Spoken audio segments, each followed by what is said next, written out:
हमने एक लक्ष्य लिया कि हम 5 लाख टीचर्स और प्रिंसिपल्स को ट्रेन करेंगे।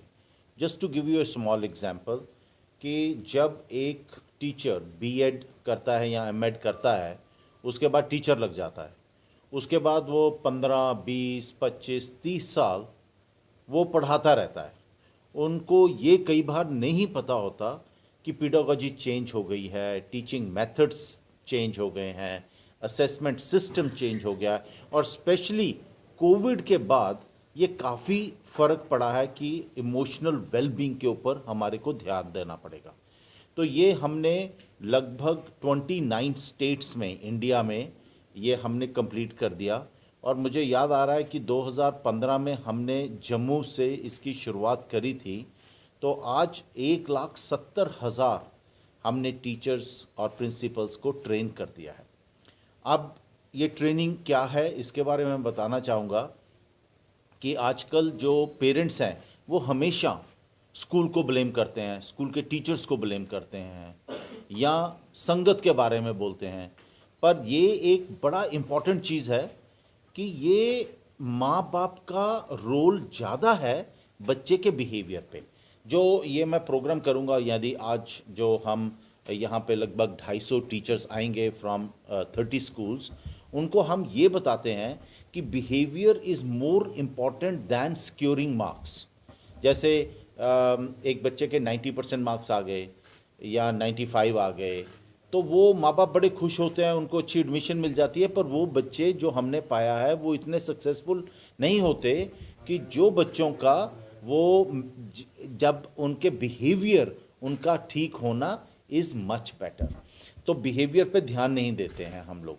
और एक और चीज़ मैं बताना चाहूँगा आपके माध्यम से सभी लोगों को कि जो आज मेरा बिहेवियर है या आप सबका बिहेवियर है, ये 0 to 7 ईयर्स ऑफ एज में लगभग 85 to 90% बन जाता है और ये चेंज नहीं होता। सो क्या चेंज होता है? सिर्फ 5, 7, 10% बिहेवियर चेंज होगा, नहीं तो 7 साल की उम्र तक जो बिहेवियर बन गया वो रहेगा। अब जब 7 साल तक है तो उसमें ज़्यादा लगभग 60 to 70% कॉन्ट्रीब्यूशन पेरेंट्स की है। और जो पेरेंट्स का बिहेवियर होगा, यदि कोई बच्चा मिसचीवियस है, फ्रॉड करता है, चीटिंग करता है, झूठ बोलता है, बुलिंग करता है, वो बच्चा हमेशा आप देखोगे कि माँ बाप से वो चीज़ें सीखता है। सो माँ बाप कैन नॉट शर्क रिस्पॉन्सिबिलिटी कि ये किसी और कारण बिगड़ा है। यदि बच्चे बिगड़ते हैं या बच्चों का बिहेवियर बहुत अच्छा है या बच्चों में संस्कार है, तो इसका क्रेडिट और इसका दोष दोनों चीज़ें पेरेंट्स को जाती हैं। हम लोग ये सिखाते हैं कि पहले तो बिहेवियर इंपॉर्टेंट है, दूसरा बिहेवियरल ट्रांसफॉर्मेशन कैसे हो सकता है, उसके काफ़ी सारे माध्यम हैं जो हम एक एक करके बताते हैं। तो मैं क्विकली आपको 5 मिनट में ये बताऊंगा कि यदि कोई भी व्यक्ति अपना बिहेवियर चेंज करना चाहता है, ये बच्चों के लिए नहीं है, ये सभी लोगों के लिए है। यदि कोई भी व्यक्ति अपना थोड़ा बिहेवियर और अपनी परफॉर्मेंस बढ़ाना चाहता है, सबसे पहले उसको अपने खाने पर ध्यान देना पड़ेगा। यदि हम कार्बोहाइड्रेट ज़्यादा खाते हैं, उसमें भी वाइट फ्लोर और मैदा ज़्यादा खाते हैं, वो अग्रेसिव बिहेवियर आता है और कंसंट्रेशन कम होती है, आपकी परफॉर्मेंस अच्छी नहीं होगी। आपको शुगर और सॉल्ट का इंटेक कम लेना पड़ेगा। आपको फिजिकल फिटनेस तो सभी को पता है, आपको कम से कम 45 minutes for 5 days in a week आपको फिजिकल फिटनेस करनी पड़ेगी। और कुछ इंपॉर्टेंट चीज़ें हैं जैसे पोस्चर। जब एक कहावत है, your ears should be in line with the shoulders. यदि आप स्ट्रेट हो और आपकी स्पाइन स्ट्रेट है, आप में कॉन्फिडेंस आता है, आपकी लर्निंग एबिलिटीज़ बढ़ती हैं। एक और बड़ा इंपॉर्टेंट फैक्टर है स्लीप का। बच्चे सोना चाहते हैं, माँ बाप बोलते हैं पढ़ो पढ़ो पढ़ो। 14 साल से छोटा बच्चा 8 घंटे से ज़्यादा सो सकता है, और जो 14 साल से ज़्यादा वाला है वो 7 से 8 घंटे सो सकता है। उनको सोने दीजिए। पर जो सबसे इम्पॉर्टेंट चीज़ मैं आपको बताऊंगा अबाउट मेमोरी, जब हम सोकर उठकर पढ़ते हैं, ये ज़रूरी नहीं है कि सुबह 4 बजे, 5 बजे, 6 बजे, 7 बजे उठना ज़रूरी है।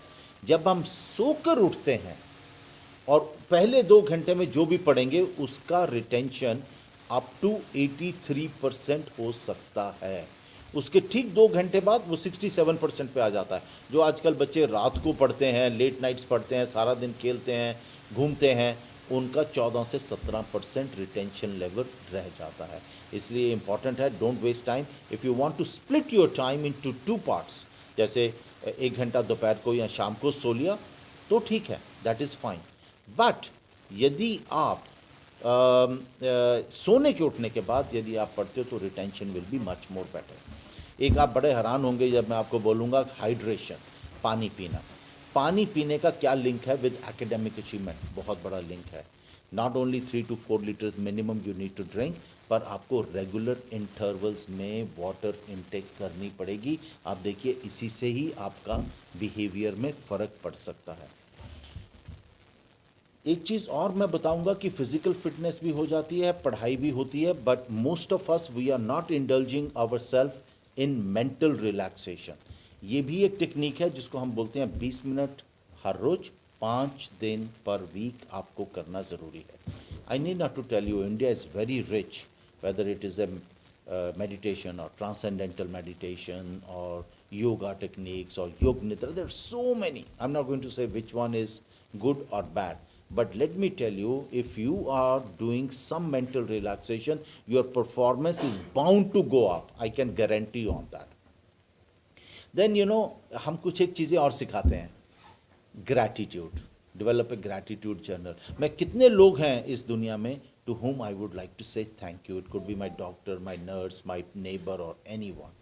How many people, एक और चीज़ सिखाते हैं, how many people are there in this world with whom I can relate, जो जिनके साथ मैं बात करना खुश करता हूँ। यदि ये नंबर ज़्यादा है, आपको मेंटल हेल्थ की प्रॉब्लम्स कम होंगी।